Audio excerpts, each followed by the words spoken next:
अस्सलामुअलैकुम, मैं हूं शेफ़ अफ़ज़ल। आप देख रहे हैं शेफ़ अफ़ज़ल यूट्यूब चैनल। दोस्तों, आज मैं आपके लिए लेके आया हूं बेकरी स्टाइल में केक रस की रेसिपी। किस तरीके से कमर्शियली केक रस बनाए जाते हैं, मगर बहुत ही कम क्वांटिटी में बनाएंगे और कोशिश करेंगे घर वाले तरीके से कप वगैरह से ही बनाएं। ग्राम्स में आपको रेसिपी ना बताई जाए, ताकि आप बिल्कुल आसानी से इसी रेसिपी को फॉलो करते हुए अपने घर में आसानी से परफेक्ट बेकरी जैसे केक रस बना सकें। तो बहुत ही सिंपल रेसिपी है, तो देख लेते हैं दोस्तों केक रस बनाने के लिए हमें किन किन चीज़ों की ज़रूरत है और ये कैसे बनेंगे। तो आइए शुरू करते हैं।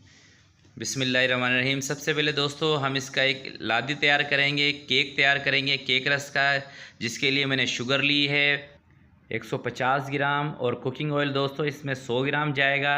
तो प्यारे दोस्तों, ये केक रस मैं किसी की फरमाइश पे थोड़े से कम मीठे के बना रहा हूँ।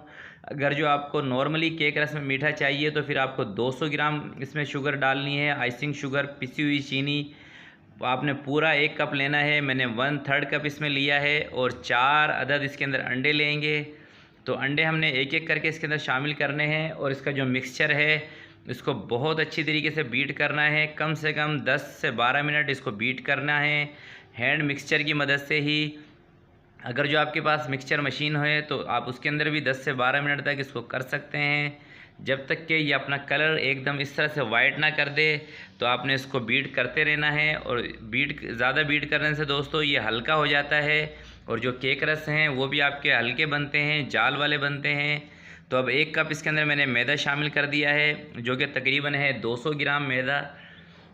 तो ज़रा सा इसमें नमक शामिल करेंगे 1 चुटकी के करीब, और ये है मेरे पास लेमन जूस 1 टेबल स्पून, ये इसमें शामिल करेंगे। बेकिंग पाउडर 1 टेबल स्पून ये शामिल करेंगे। तो प्यारे दोस्तों, लेमन जूस मैंने इसमें इसलिए शामिल किया है कि मेरे पास वनीला एसेंस नहीं था। अगर जो आपके पास वनीला एसेंस हो तो फिर आपने 1 टीस्पून वनीला एसेंस इसमें शामिल करना है। अगर जिन भाई के पास, बहनों के पास वनीला एसेंस ना हो तो वो लेमन का जूस भी इसमें डाल सकते हैं। तो अच्छी तरह से इसको कर देंगे मिक्स। इसके अंदर कोई भी मैदे की गुठली नहीं रहनी चाहिए। अगर जो मैदे की गुठली रहेगी तो ये आपको बाद में परेशान करेगी। तो अच्छी तरीके से हैंड विक्स की मदद से इसको मिक्स करेंगे। और एक बड़ी सी मेरे पास ट्रे है, ये मैंने ओवन के नाप की ही बनवाई थी एक ट्रे। तो केक रस दोस्तों थोड़ी सी छोटी थिकनेस में ही ज़्यादा अच्छे रहते हैं, आपकी मर्ज़ी है। अगर जो आपको बड़ी थिकनेस के चाहिए तो आप बड़ी थिकनेस के ही बना लें। तो इसको फैला देंगे पूरे के अंदर इस मिक्सचर को। काफ़ी सारी बहनें अक्सर मुझसे कमेंट्स बॉक्स में पूछती हैं कि जब भी हम केक बनाते हैं तो ओवन की कौन सी वाली रॉड ऑन करनी चाहिए, ऊपर वाली या नीचे वाली। तो उनको मैं बता रहा हूं कि आपने जब भी ओवन में केक बनाना है आपका पूरा ओवन प्री हीट होना चाहिए। पूरा ओवन प्री हीट ऐसे होगा कि आपने दोनों रॉड ऑन करनी है, ऊपर वाली भी नीचे वाली भी, ना कि एक ही रॉड को ऑन करना है। और कोशिश करें कि ट्रे को बीच में रखें, सेंटर में, इससे बहुत ही ज़बरदस्त केक कुक होते हैं। तो अब इसको दोस्तों मैं रख रहा हूँ तकरीबन 20 से 25 मिनट के लिए। तो फिर मिलते हैं 25 मिनट के बाद। तो माशाल्लाह से तकरीबन 25 मिनट दोस्तों मैंने इसको पकाया है, बीच बीच में चेक भी किया था। तो हम इसको स्टिक की मदद से चेक नहीं करेंगे, सिर्फ़ और सिर्फ कलर की मदद से चेक करना है इसको। कलर ज़बरदस्त आया है। तो अब इसको मैं ठंडा होने के बाद इसको कवर करके रख दूँगा तकरीबन 1 दिन के लिए। तो माशाल्लाह से दोस्तों 1 दिन मैंने इसको छोड़ दिया था केक को, क्योंकि केक रस अगर जो आपको जल्दी ड्राई करने हो तो उनको 1 दिन के लिए उसका केक बना के रख दें। उसके बाद जब आप उसको ड्राई करेंगे, एक तो हल्के भी बनेंगे और दूसरा ड्राई भी जल्दी हो जाएंगे, जल्दी सूख जाएंगे। तो इसी वजह से मैंने इनको रखा था 1 दिन के लिए। अगर जो आपको अर्जेंट बनाने हो तो आप इसको ठंडा करके फ़ौरन से भी सुखा सकते हैं, मगर उसमें थोड़ा सा टाइम ज़्यादा लगता है। तो अब इसको हमने कटिंग कर लेना है। बिल्कुल सिंपल तरीका है दोस्तों कटिंग करने का। अगर जो आप कमर्शियल लेवल पे ज़्यादा केक रस बनाना चाहें तो फिर आपको इसकी कटिंग वाली मशीन लेनी पड़ेगी, जो कि ज़्यादा से ज़्यादा 60 से 70 हज़ार रुपये की मिल जाती है। अगर जो आपको घर के लेवल पे बनाने हैं फिर आप नाइफ़ की मदद से ही इसको कटिंग कर लें। तो छोटी क्वांटिटी में दोस्तों आप नाइफ़ की मदद से ही कटिंग कीजिएगा इसको। तो जिस तरह से मैं कर रहा हूँ बहुत ही आसान है, आप अपनी मर्ज़ी के हिसाब से कटिंग इसकी रख सकते हैं।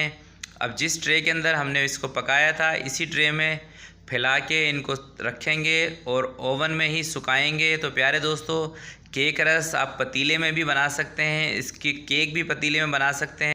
और केक रस को दोस्तों ड्राई भी पतीले में कर सकते हैं, तो ये हो जाते हैं पतीले के अंदर भी। जिनके पास ओवन नहीं है वो पतीले में ही बना लें। तो इसको अब हमने बिल्कुल हल्की हीट पे इसको सेकना है। तो अब दोस्तों ओवन हमारा रहेगा 100 डिग्री पर, तो अब इसको 100 डिग्री पे हमने इसको सुखाना है और तकरीबन 1 घंटा इसमें कम से कम लगेगा। तो दोनों ट्रे मैंने रख दिए हैं और इंशाल्लाह फिर मिलते हैं 1 घंटे के बाद।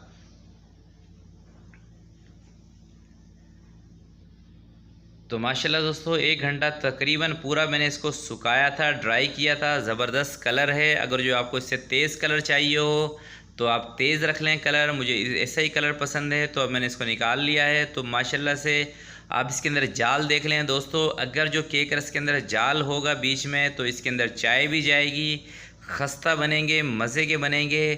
तो बहुत ही आसान रेसिपी है, ज़रूर इसको ट्राई कीजिएगा, अपने बच्चों को बना के दें, बहुत ही मज़े के बनते हैं।